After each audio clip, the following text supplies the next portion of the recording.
C'est aujourd'hui la première activité de la saison 2022-2023 du Cercle Napoléon. Certains d'entre vous ont reçu un courriel affirmant que, dans notre région, les noms de nos empereurs n'étaient plus cités. Voyons ce que, tous ensemble, nous avons réalisé dans l'année 2021-2022. Tout d'abord, nous avons tissé des liens étroits. Le Cercle Napoléon est affilié à l'Institut Napoléon, au Souvenir français, à la Société des Amis du Musée de la Légion étrangère. Le Cercle Napoléon est ami avec d'autres associations, Bonaparte à Valence, Pour le Panache, l'Association belge napoléonienne, les Amis du Baron Larrey, la Société européenne d'histoire de la médecine sous le Premier Empire, la Société napoléonienne.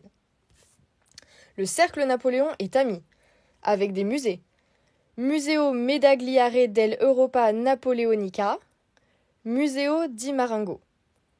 Nous sommes présents électroniquement sur vos ordinateurs, vos tablettes et vos smartphones. Rappelons tout d'abord notre application Napoléon Paris, gratuite sur smartphone avec 80 lieux incontournables, pour chacun une illustration, un texte explicatif et l'itinéraire pour s'y rendre avec Google Maps.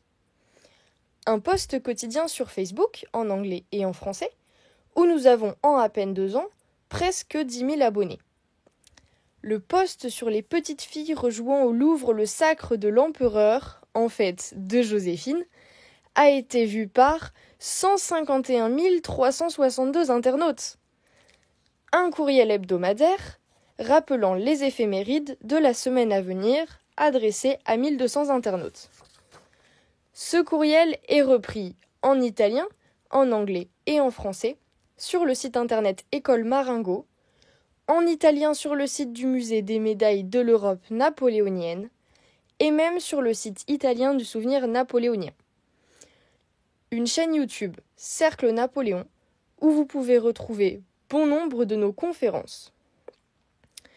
Nous avons été auprès de vous cette année passée avec nos conférences Napoléon et la Russie avec Natalia Griffon de Plaineville, la première campagne d'Italie avec Jean-Pierre Loubet, médecine et chirurgie dans les armées de Napoléon avec Bernard Baldivia et Jacques Delaine, Austerlitz, le génie de l'empereur avec Jean Mouton, la Bérésina, défaite ou victoire avec Jean-Pierre Loubet, Napoléon III, empereur méconnu avec Abel Doué, la gendarmerie sous la Révolution et l'Empire avec Yves Auer, les demi-soldes fidèles jusqu'au bout avec Jean Lacroix, revivre l'épopée napoléonienne, la reconstitution avec Émile Kern, et enfin, Cambacérès, son rôle sous Napoléon avec le professeur Jean Tullard.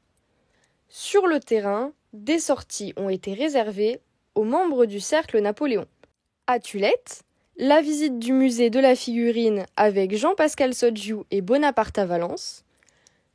À Grandmont, préhistoire et époque médiévale avec Martine Charrier.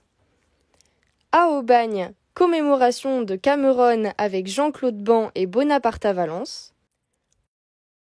Au château de Langaran, qui fut propriété de la famille d'Albine de Montholon avec Martine Charrier et le professeur Jean Tullard, accompagné de son épouse. Nous avons aussi réalisé des activités ciblées sur les jeunes. À Baillargues, l'éveil des élèves des écoles primaires à l'Empire avec Charlie Verhoeven et Jean-Noël Poiron. À Narbonne, la réhabilitation de la tombe de Gentil Cohen, cantinière de l'empereur, avec Christophe Houssier et Tahar Mercel et les élèves du collège Georges Brassens. Une messe pour l'empereur, à l'occasion de l'anniversaire de sa mort, avec le révérend père Philippe Réjard du Cormier, dans la chapelle des Pénitents Bleus, là où repose Albine de Montholon. Une formation réservée aux adhérents, sachant répondre positivement à ceux qui critiquent l'empereur, avec Jean Mouton. Sans oublier un atelier de confection de robes Empire. Alors, qu'en pensez-vous ? Les noms de nos empereurs ont-ils été cités dans notre région ? Et n'est-ce pas un beau palmarès pour notre Cercle Napoléon qui n'est qu'à peine âgé de 2 années ?